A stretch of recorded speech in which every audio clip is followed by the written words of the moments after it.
Hello दोस्तों, मेरा नाम है विक्रम सिंह राठौड़ और आप सभी का आपके ही अपने इस यूट्यूब चैनल इंग्लिश केबिन में हार्दिक स्वागत करता हूं। दोस्तों, आज की स्टोरी बहुत ही इंटरेस्टिंग है। इसके अंदर भी आपको बहुत सारे नए वर्ड मिलेंगे। हर एक वर्ड की मीनिंग तो जानते ही हैं, साथ ही साथ जो भी सेंटेंस यूज हुए उन्हें ब्रेक डाउन करेंगे और उसको अच्छी तरह से समझने की कोशिश करेंगे। तो चलिए जल्दी से इसको इंग्लिश टू हिंदी के अंदर ट्रांसलेट करते हैं और अच्छी तरह से समझते हैं। So let's start now guys.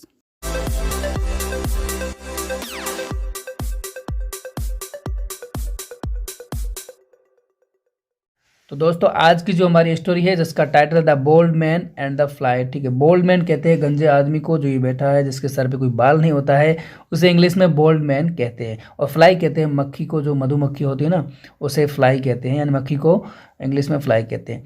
तो चलिए दोनों क्या क्या करते हैं और हम इसको अच्छी तरह से समझते हैं इंग्लिश टू हिंदी के अंदर और हर एक वर्ड के मीनिंग को जानेंगे। ठीक है, तो चलिए देखते हैं। वंस यानी कि एक बार, ए बोल्ड मैन यानी कि एक गंजा आदमी, वॉज सिटिंग जो बैठा था, अंडर ए ट्री यानी कि एक पेड़ के नीचे। एक बार एक गंजा आदमी एक पेड़ के नीचे बैठा था भैया। ठीक है, he was to tired. Tired कहते हैं थका हुआ। ठीक है, टू यानी बहुत, वो अधिक थका हुआ था।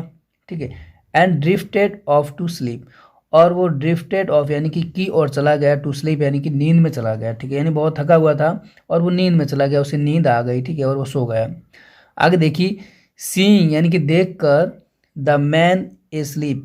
ठीक है, कि वो आदमी है वो सो रहा है। ठीक है, देखकर कि आदमी वो सो रहा है। ए फ्लाई यानी कि एक मक्खी, मधुमक्खी, बज्ड यानी कि भिनभिनाने लगी, अराउंड हिम यानी कि उसके आसपास एक मक्खी भिनभिनाने लगी।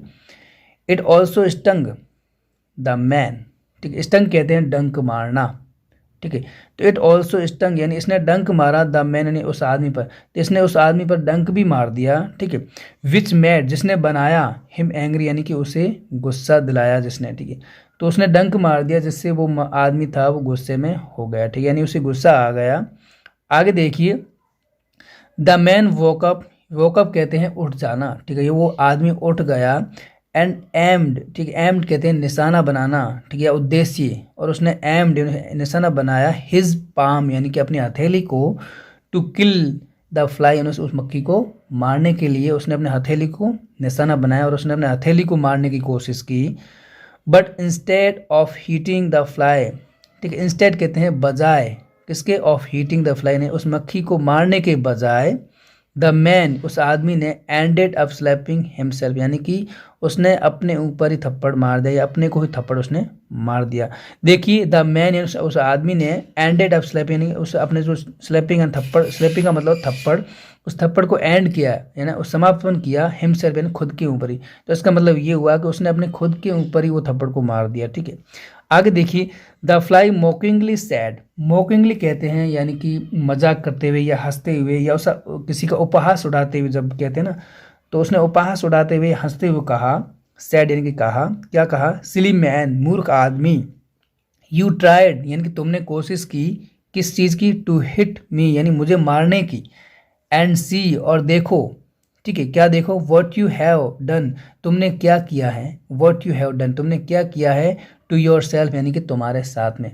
तो उस मक्खी ने कहा कि तुमने मुझे मारने की कोशिश की है लेकिन देखो तुमने अपने साथ में क्या कर दिया है। ठीक है, आगे देखिए, द फ्लाई कंटिन्यूड यानी मक्खी ने लगातार वो चालू रखा, क्या चालू रखा, टू स्टिंग यानी कि डंक मारना, एंड बज्ड और सॉरी एंड बज यानी कि भिनभिनाना, ऑल ओवर हिज हेड यानी कि उसके सर के चारों तरफ उसने डंक मारना और भिनभिनाना चालू रखा। ठीक है, उसने कंटिन्यूड रखा, चालू रखा। द मैन रियलाइज्ड यानी कि उस आदमी को एहसास हुआ, क्या एहसास हुआ, हिज मिस्टेक यानी अपनी गलती का उसे एहसास हुआ। ही डिसाइडेड उसने निर्णय लिया या उसने डिसाइड किया, टू कीप काम यानी कि शांत रहने का, काम कहते हैं शांत रहना, कीप यानी कि उसने शांत रहना उसने डिसाइड किया। And took no notice to the fly यानी मक्खी पर कोई ध्यान नहीं देने का उसने निर्णय लिया, कोई नोटिस नहीं करना उस मक्खी पर। ठीक है, तो यानी कि कोई ध्यान नहीं देना। आगे देखिए, द फ्लाई बज्ड अराउंड यानी कि मक्खी चारों इधर उधर भिनभिना रही थी। बट वैन लेकिन जब, ही गॉट नो रिस्पॉन्स। ठीक है, लेकिन यानी कि बट लेकिन वैन ही गॉट नो उसे कुछ नहीं मिला, रिस्पॉन्स यानी कि कोई प्रतिक्रिया, फ्रॉम द मैन यानी कि उस आदमी से उसे कोई भी जब प्रतिक्रिया नहीं मिली, ही फ्ल्यू अवे वो उड़ गई। ठीक है, तो वो जब उसे कोई प्रतिक्रिया नहीं मिला तो वो वहाँ से उड़ गई।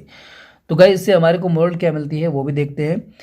इन डिफ़िकल्ट टाइम यानी कि मुश्किल समय में वन शुड कीप काम, ठीक है। वन शुड यानी कि प्रत्येक को या हर किसी को, शुड यानी कि होना चाहिए या करना चाहिए, क्या, कीप काम यानी कि शांत। तो हर किसी को शांत रहना चाहिए मुश्किल समय में, ठीक है।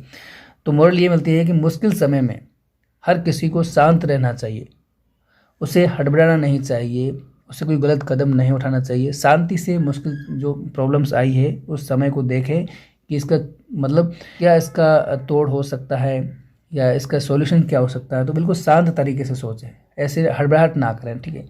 सो गाइज मेरा ये वीडियो कैसा लगा, अगर अच्छा लगा तो लाइक करें, कमेंट करें और अपने दोस्तों के साथ शेयर करें। तो जब तक अपना ध्यान रखना, stay safe, stay healthy. Thank you guys so much.